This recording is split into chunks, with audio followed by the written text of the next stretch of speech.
জওয়ালকে kitchen থেকে আবার সবাইকে স্বাগত। আজকে আমি দুটো রেসিপি করছি। একটা হচ্ছে তোমার গিয়ে টমেটো আর কুল দিয়ে চাটনি। আর তো কুল প্রায় শেষই হয়ে আসলো, সেই জন্য আজকে আমি কুল আর টমেটো মিশিয়ে চাটনি করব।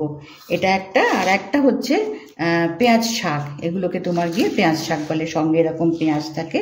তো এই পেঁয়াজগুলো দেবো, শাকগুলো গুছিয়ে কেটে নেব।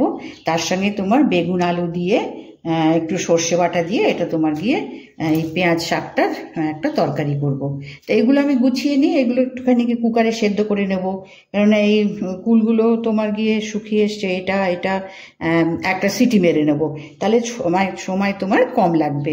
আর এগুলোকে কেটে গুছিয়ে নিই, তারপরে বাকিটা দেখাবো। আমি গ্যাসটা চালু করে দিয়েছি। হ্যাঁ, কড়াইটা আমি বসিয়ে দিয়েছি। তো কড়াইটাতে এখন একটু তেল দেবো। আমি টমেটো আর কুলটাকে আমি একটা সিটি দিয়ে আমি নরম করে নিয়েছি। এখন এখানে ফোড়ন দেবো।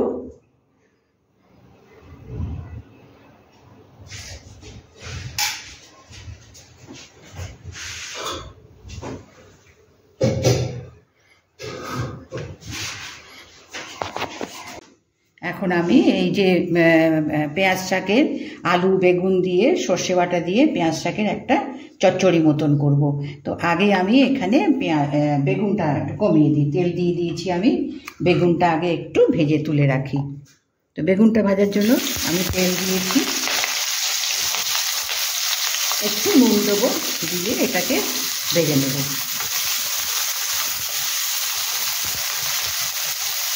একটু নুন দেবো।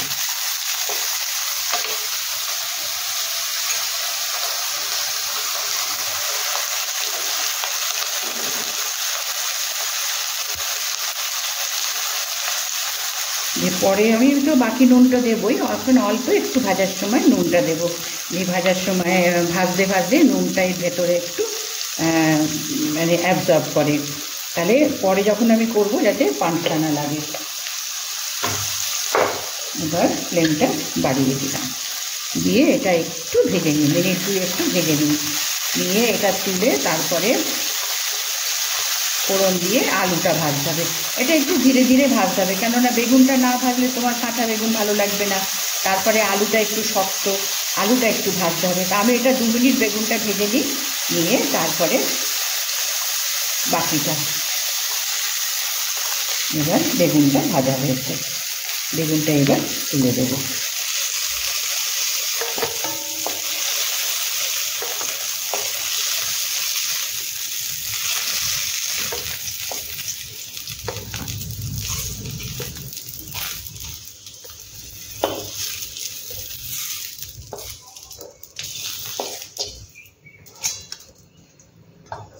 এবার এখানে একটু তেল দেব, দিয়ে 5 ফোড়ন দিয়ে তারপরে আলুটা ভাজবো। এবার এখানে তেল দিলাম, 5 ফোড়ন দিলাম,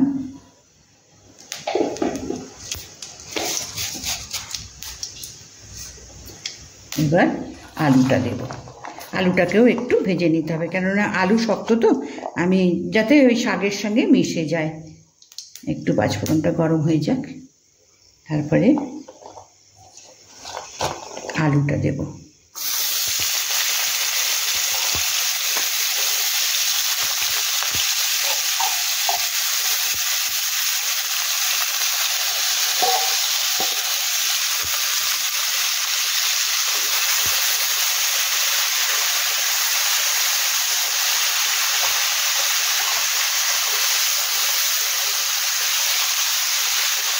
এবার আমি আলুটাকে 2 মিনিট এটাকে অল্প একটু নুন দেবো, দিয়ে এটাকে একটু ভেজে নেব। কেননা একটু নুন দিলে পরে এই যে ভাজার সময় এটার ভেতরেও যাতে একটু নুনের টেস্টটা যায়। তো আমি ওটাকে একটু ফ্লেমটা বাড়িয়ে দিই, আমি এটাকে একটু ভেজে নিই। পরপর 2 মিনিট আলুটা ভেজে নিয়েছি। এবার এখানে এই পেঁয়াজটা দেব। ওই শাকের সঙ্গে কিন্তু এই পেঁয়াজগুলো ছিল, খুবই নরম। এটাকেও একটু ভেজে নেব। এবার এখানে তোমার নুন হলুদ এগুলো দেবো। এগুলো তোমার দিয়ে, এখানে আমরা পেঁয়াজ শাক বলছি, এগুলো অ্যাকচুয়ালি স্প্রিং অনিয়ন। আমরা যে কোনো চাইনিজ খাবারে এইগুলো তো ব্যবহার করি। আর এটা আজকে আমাদের লাঞ্চের খাবার। ডাল আমি বানিয়ে দিয়েছি আগে, চাটনি বানালাম, আর এই স্প্রিং অনিয়ন মানে আমরা এখানে পেঁয়াজ শাক বলি, তো এইটা আমি বানালাম প্রথম থেকে শেষ অবধি। দেখো কিন্তু কেমন কীভাবে বানালাম আমি, কেননা এগুলো নানানভাবে বানানো যায়। এরপরে অবশ্য আমি হলুদ আর লঙ্কা বাটা, কাঁচা লঙ্কা বাটা দেবো এর মধ্যে। এটাকে একটু কমিয়ে দিই, হলুদ আর লঙ্কা বাটা দিয়ে এটাকেও একটু ভেজে নেব, নিয়ে ওই শাকটা এরপরে দেবো। শাকটা তো বেশিক্ষণ সময় লাগে না, খুবই নরম। এগুলো তো মানে পেঁয়াজের নরম পাতাগুলো। তো এটা তোমরা কিন্তু পুরো দেখো, আর আমার চ্যানেলে নতুন বন্ধু হলে নিশ্চয়ই সাবস্ক্রাইব করো, এবং এটা পুরোটা দেখার পরে তারপরে তোমাদের ভালো লাগলো কি, কোনো এটাতে বানাবার অন্য আরও কিছু পদ্ধতি আছে সেগুলো কমেন্টস করে লিখবে, লাইক করবে। আচ্ছা, এখানে আমি এবার হলুদ দেবো, আর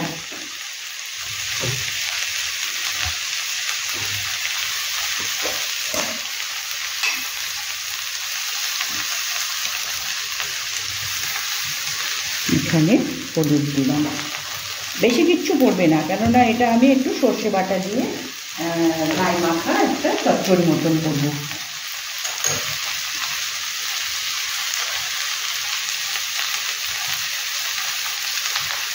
আর ঝালটা হচ্ছে নিজের প্রয়োজন, মানে নিজে যেমন পছন্দ করবে সেই রকম ঝালটা দেবে। আমি বেশি ঝাল দিলাম না, আর একটু কালার ভালো হবে বলে আমি পরে একটু তোমার গিয়ে লঙ্কা গুঁড়ো দেবো। এখন এই পেঁয়াজটাও ভেজে নিয়েছি, এইবার এখানে অল্প একটু লঙ্কা গুঁড়ো দেবো। এটা তোমার একটু তরকারিতে কালারের জন্য লঙ্কা গুঁড়ো দিলাম। আর সর্ষেটা তোমার এই পাতাটা দেবো, দিয়ে এই পাতাটা যখন নরম হয়ে আসবে নামাবার আগটাতে আমি সর্ষেটা দেবো। ওটা বেশিক্ষণ আমি ওটাকে মানে গরম করব না সর্ষে। এবার আমি এর ওপরে বেগুনটাও দিলাম।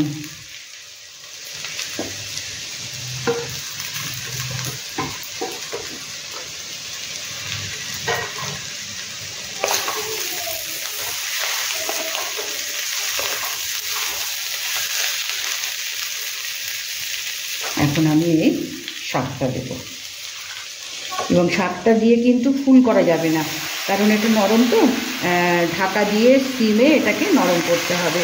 নরম হয়ে একদম কমে যাবে, এই যে এখন যেরকম দেখা যাচ্ছে এরকম কিন্তু এতটা থাকবেই না। তো এটাকে এখন আর তো কিছু দেবো না, শুধু সর্ষে বাটা, আর যেহেতু নিরামিষ তরকারি একটু তোমার গিয়ে আমি চিনি দেবো।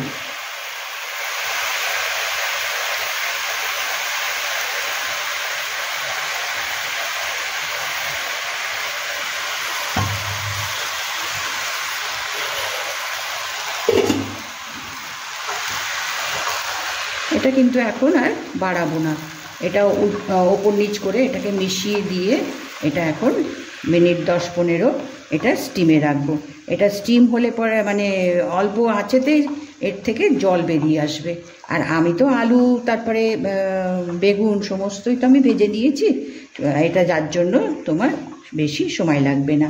তো এটা একটু সময় মানে স্টিমে থাক, ঢাকা দিয়ে এটাকে নরম করে নিই, তারপরে সর্ষে বাটা। এবার ঢাকনা তুলে দেখি,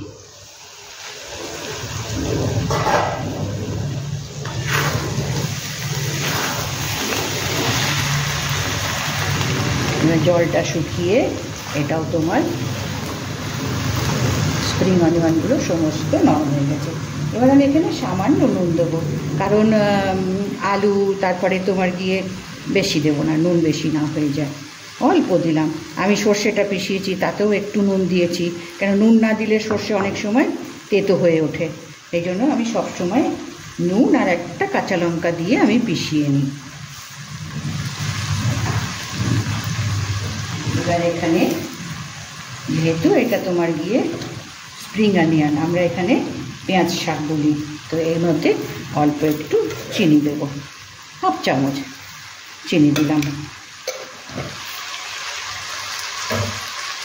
এবার এটাকে ভালো করে মিশিয়ে এই সর্ষে বাটাটা দেব। দেখো কীরকম মানে নরম হয়ে গেছে পাতাগুলো, তখন কতটা লাগছিল। আচ্ছা, আলুটা তো ভালো করেই ভেজেছি। হ্যাঁ,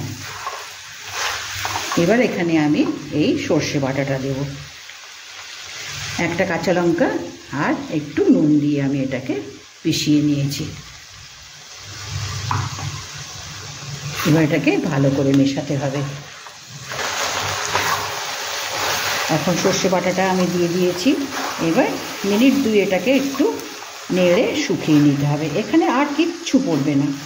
তো আজকে আমি আমাদের লাঞ্চের জন্য এই পেঁয়াজ শাক, আলু, বেগুন, সর্ষে বাটা দিয়ে এটা একটা চচ্চড়ি মতন করলাম। আর তোমার চাটনি করেছি, কুল আর টমেটো। কুল প্রায় বাজারে শেষ, ওই জন্য আজকে একটু কুল আর টমেটো দিয়ে চাটনি, আর ডাল আমার করা রয়েছে।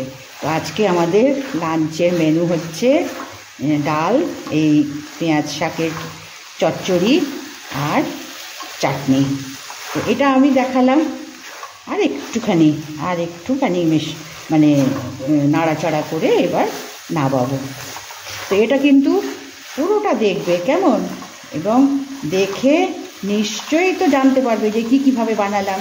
আর এই শাকটা তোমার গিয়ে আজকে যেমন তোমার ননভেজ দিয়ে করলাম না, এটার আলু বেগুন দিয়ে করলাম, বড়ি দিয়ে হয়, তারপরে তোমার যে কোনো ছোটো মাছ টাছ দিয়ে হয়। তো এটা এইভাবে বানালে খুবই খেতে ভালো হয়, যেমন পেঁয়াজ করি আমরা বানাই সেরকমই আমি বানালাম। এবার গ্যাসটা অফ করে দিয়ে আমি এবার থালাতে ঢেলে নেব। এবার আমি প্লেটে ঢেলে নিয়েছি তরকারিটা। দেখো এরকম করে বানালে তোমার রুটি দিয়েও ভালো লাগবে, গরম ভাতে তো ভালো লাগবে। এখন আমরা লাঞ্চেও খাবো, রাত্রের ডিনারেও আমাদের এটা বোধহয় থাকবে, যদি অন্য কিছু আর না করি। সেই জন্য এর আগে আমি দেখালাম তোমার টমেটো কুলের চাটনি, আর এখন দেখালাম তোমার এই পেঁয়াজ শাক। এখানে স্প্রিং অনিয়ন এগুলো আমরা জানি, তো এটাও আমরা ব্যবহার করি অন্যভাবে। তা আজকে এইটা আমি বানালাম, দেখো নিশ্চয়ই লাইক করবে। তো আজকে আমি শেষ করলাম।